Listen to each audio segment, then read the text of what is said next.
وسعودال قاتي مالما كوبان وميشا كساري موقال هورلو هايستي iyo dhawaaqyadii xisbiyada mucaaradka ee ka dhigi jiray inay isdhintay taageeradii madaxweyne Biixi ee gobolada jamhuuriyadda bari ilaa galbeed. 7 sano kahor waxa uu ku guulaystay in ka badan 55% tirada codbixiyayaashii 2017 mar kalena waa musharax u taagan muddaxileedkiisii labaad waxaana la tartamaya musharaxiin uu hore uga guulaystay. haddaba maxaan ku ognahay socdaalkii madaxweyne Biixi uu dhawaan ku maray gobolada iyo degmooyinka dalka.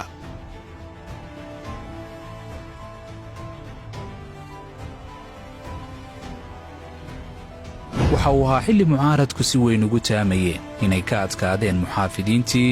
warbaahinta maalin kasta waxaa taagan tobanaan siyaasi oo ku abtirsada mucaaradka isla markaana sheega warar iyo xogo ka turjumaya hoos u dhac ku yimi xisbigii kulmiye taageeradii madaxweynaha iyo tabaabushihiisii doorashada Noofambar. waxa uu bilaabmay subax hore 11 August sanadkan 2024 waxay ahayd maalin si weyn loo sugayay loona qiimeynayay isbeddelka taageero ee madaxweynaha xukuumadda iyo xisbigeeda waana safar xogogaal noqosho oo looga tusaale qaadan karay sawirka dhabta ah ee doonista shacabka iyo iskudayga xukuumadda ee markale iyo talada. dadka siyaasadda falanqeeyaana waxay ka daawanayeen dusha. waa socdaal lugtiisii koobaad ka bilaamatay gobolka Saaxil halkan waxaa taallay isweydiin badan tiro siyaasiyiin reer Berbera oo aan helin fursado ay xilal kaga qabtaan xukuumadda ayaa ku qulqulaya xisbiyada mucaaradka waxayna jeedinayeen dhawaaqyo dhaadheer oo isbeddel doon iyagoo sheegaya in shacabka Berbera ka huleeleen xisbigii kulmiye waxaana la isweydiinayay muxuu noqon karaa ama madaxweynuhu Berbera kala kulmi doona.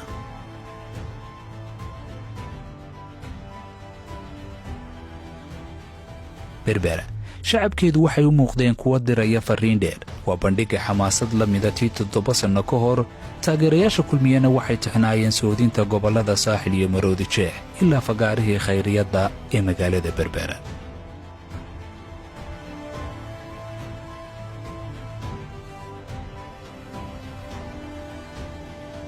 waxay muujinayeen dareenkooda kulmiyahanimo waxayna hog dheer ku rideen xantii xildoonka.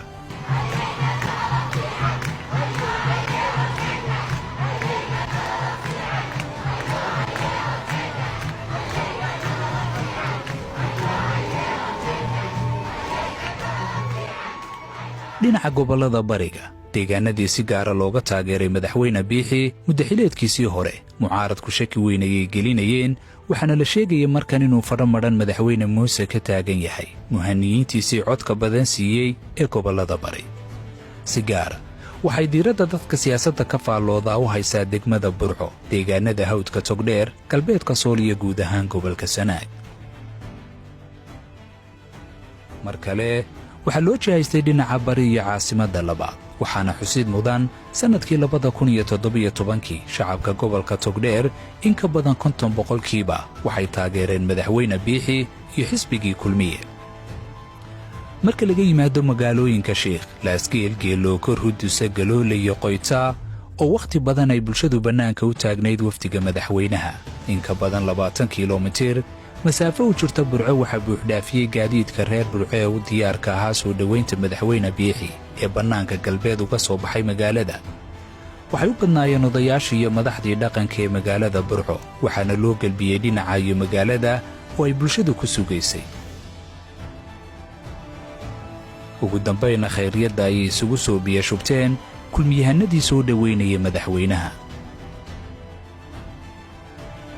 reer Burco waxay beenayeen wararkii laga beenaabuuran jiray waxayna ku qaabileen madaxweynaha wejiyo laga dhadhansanayay gacal kala maqnaa iyo geelba weysku olola halku dhigooduna waxa uu ahaa madaxweyne mar kale.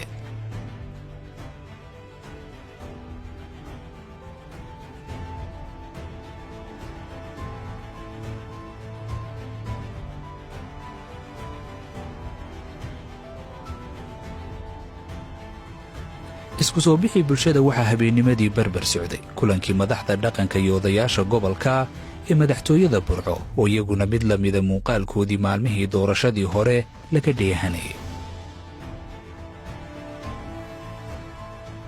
laakiin xamaasaddii burco waxaa beddelay xaaladdii hawdka togdheer iyo deegaamada buuhoodle ilaa xuduudda etoobiya taxan. waa bulsho heegan u ahayd difaaca qaranka. waa halka ay ku sugan yihiin kumanaan ciidamo madani ah oo diyaar u ah inay ka barbardagaalamaan ciidamada qaranka iyo bulshadii taakulaynaysay oo indhaqabowsi ay u ahayd socdaalka madaxweynuhu.